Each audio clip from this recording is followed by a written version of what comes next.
For the Rapid React game, for the intake, we decided that we wanted to be able to intake the cargo off of the floor. Since that's where most of the cargo starts in the match, that's where it's going to be likely for most of the match. And more details on that are within our strategy analysis if you look at our document that we posted on Chief Delphi. With that being said, we decided to do an over-the-bumper intake for several reasons. First of all, it allows you to use the standard KOP drivetrain. You don't have to do any modifications to get a cutout in it. And that's really helpful for two different reasons. First of all, you don't have to do the modification. And second of all, it allows your intake to be much, much wider than it would otherwise if you're squishing it in between your drive rails. I've seen, in my experience with FRC over the years, many teams that have done within their frame bumpers or intake without going over the bumpers. And it's been challenging for them to be able to intake cargo that are up against the wall. And especially in a game where we have these bouncy cargo balls that are going to be flying all over the field, it made a lot of sense to us to try to create an intake that's as wide as possible so the driver has the best chance of chasing down that cargo. So I'm going to walk you through some of the design that we have, and we are currently working on making a prototype for this, so that way we can show you it hopefully working in action. We've done quite a bit of prototyping so far to date that's led into some of the things that I'm going to talk about with this design and where things are currently at, including some testing with some different wheels, which you can find a video of some of the testing that we did on our YouTube channel, where we were testing actually Velcro. Putting that on top of the outer part of the wheel helped increase the grip since these balls have that fuzz to them. So with that being said, the first thing that we had to determine was our bumpers and what height they were going to be at. And this is something that's important for you guys if you guys are trying to replicate what we are doing. So the bumper limit is 7.5 inches. We're pretty close to that. We're maybe almost a 1/4 inch under that. And this year we decided to keep the bumpers high, as since the balls are pretty large, it's not going to be very likely that you're going to ride up on top of the balls. And this helps you get the ball higher up in your robot once you're intaking it up over the bumpers, which is helpful for, we found, for our mechanisms later on. If I add the bumpers on here, the next thing that we had to do was determine where we wanted the ball to go. And this looks pretty complicated. It's actually not that complicated. It just looks a lot scarier than it is. So if the big thing here is all these circles here are all different cargo balls in the different stages on the path. So they got that 9.5 inch diameter, and they start on the floor and they end up on top of the cargo. And then all you see here are the different stages and transitions between the different wheels. Now, originally, we had been hoping just to use the 2 4-inch compliant wheels. We found that the compliant wheels worked very, very well for these cargo balls. However, when we were doing so, we ran into an issue where if we kept this wheel here decently, with a decent amount of compression to the ball on the ground, the problem is that it wouldn't, when it was around touching your bumper, it wouldn't be touching the wheel anymore. So there were several ways that we discussed potentially resolving this issue, and they're still viable options, although we didn't go for them. For example, you could have, if this was some sort of 4-bar linkage, which is 4 parallel bars that move together to create an arc, or some other complicated motions. If you don't know about them, highly recommend looking at them. They're very useful in FRC games.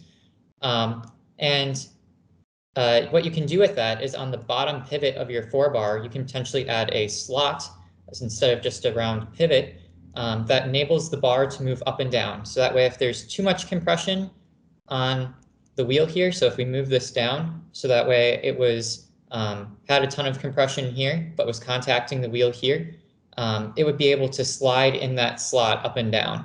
Another way you could do that is to have like gas shocks that are pushing the intake plates forward, and then if you use a motor on your pivot, the gas shocks will just be constantly pushing it forward, and then you just won't have the motor power, and then if your gas shocks don't have that much force, then it can kind of float up and down.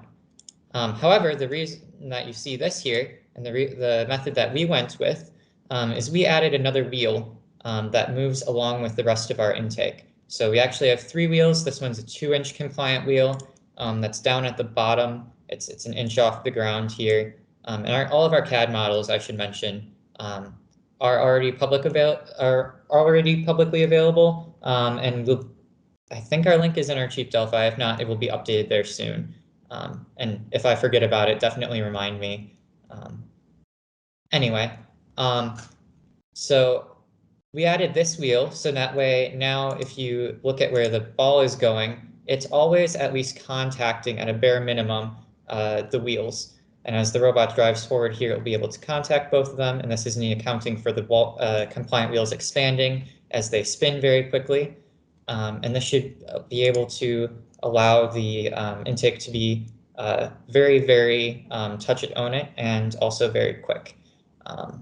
So that remains to be seen in testing, but according to the geometry here, we should be able to have a very, very successful intake that is able to move the balls effectively. All right, so then jumping ahead here,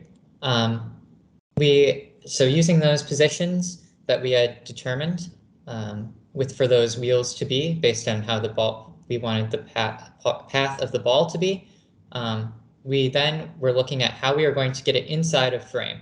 So we started looking at it, what would it do outside of frame, and then how we were going to pull that back into frame and get it to fit inside the robot.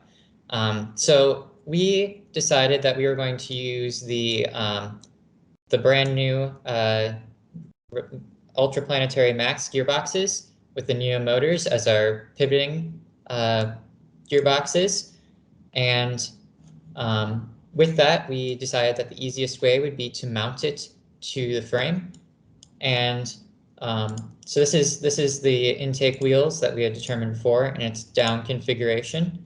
And then this is it in its up configuration now. So we're getting it just within frame, and then we were trying to keep it towards the front part of our robot, partially so that the way this arm is it can be shorter, and also so that way we can have more space at the back of the robot for other things.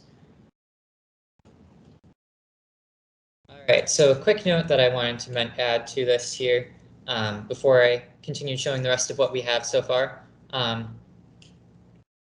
We decided that we were using the Neo and the Ultraplanetary Maxes, as I had mentioned, but we needed to know what ratios we were going to be using for that. And while we could guess and we could test to try to figure out what the ratio needs to be, we can do a little bit of math to give us at least in the ballpark, and then we can do the fine-tuning adjustment afterwards if we find out that we were a bit off with things.